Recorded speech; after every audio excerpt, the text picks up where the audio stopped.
Chapter 19. End It Alls. The stars whose jangled nerves led to private mental homes such as Clara Bow and Buster Keaton made less noise in falling than those who wrote their own fade-out. Rather than face life anywhere else than on the summit, Milton Sills chose to write Finis in 1930 by hurtling his last limousine over Dead Man's Curve on Sunset Boulevard. The brilliant actress, Jeanne Eagles, opted for a deliberate overdose of heroin. Robert Ames took the gas pipe in 1931. Carl Dane put a revolver to his temple in 1932. Hollywood's father confessor also shot himself in 1932, becoming the decade's most talked-about suicide. His compassionate nature had earned Paul Byrne the title, and may well have been one of Jean Harlow's reasons for marrying this physically unprepossessing intellectual, 22 years her senior.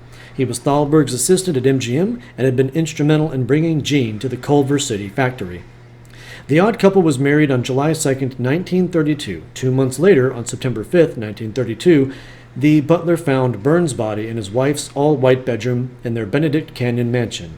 He was nude, sprawled in front of a full-length mirror, drenched in Jean's favorite perfume, Mitsuoko, shot through the head by a .38 pistol which lay by his side.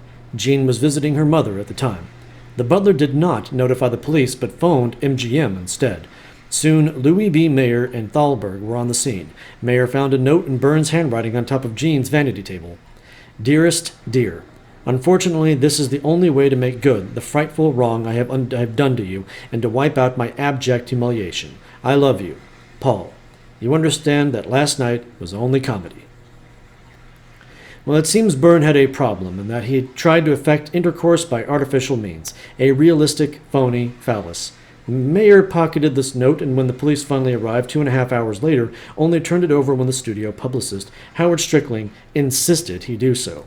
The following day, Dorothy Millette, a blonde would-be starlet who had been Paul Byrne's first wife, drowned herself in the Sacramento River.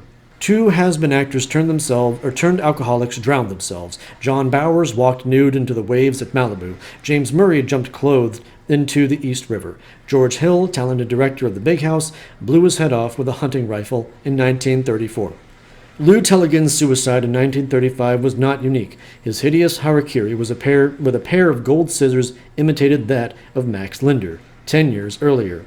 Those scissors, engraved with Tellerin's name, had been busy in former years cutting out press items covering his screen career as Geraldine Farrar's leading man in their well-publicized romance and marriage. Completely forgotten by 1935, Lou surrounded himself with the fat scrapbooks of yellowing newspapers, clippings of his days of glory, laid out all his most flattering photos with tattered posters of his triumphs, the long trail and the redeeming sin. Nude in the center of his mocking circle, he squatted Japanese style and began belaboring the has-been he had become with ferocious scissors, stabs to his belly and chest. Lou was found eviscerated, heart laid bare, his pathetic souvenirs drenched in blood. Newspaper clippings also played a part in the suicide of exquisite Gwilly Andre, a model and failed starlet who had garnered many inches of press coverage but few feet of celluloid. Gwilly was found burnt to a crisp in a funeral pyre of her useless publicity. A trend was started by Peg Entwistle, who climbed the steep slopes of Mount Lee to the Hollywood sign, which in the 30s spelt out in giant letters the name of Mack Sennett's ill-fated real estate venture, Hollywood Land, and clambered to the top of the 13th letter. Peg had a bit of a 13th Woman, or rather a film and a movie called 13th Woman, but it led to no other offers. She could not go on facing indifferent Tinseltown. Peg dove to her own death. Other disillusioned starlets followed her lead, and the Hollywood sign became a notorious signing-off place. Seconal sleeping pills proved popular and took away Warner's charmer Ross Alexander in 1937 and director Tom Foreman in 1938. That is the end of this chapter.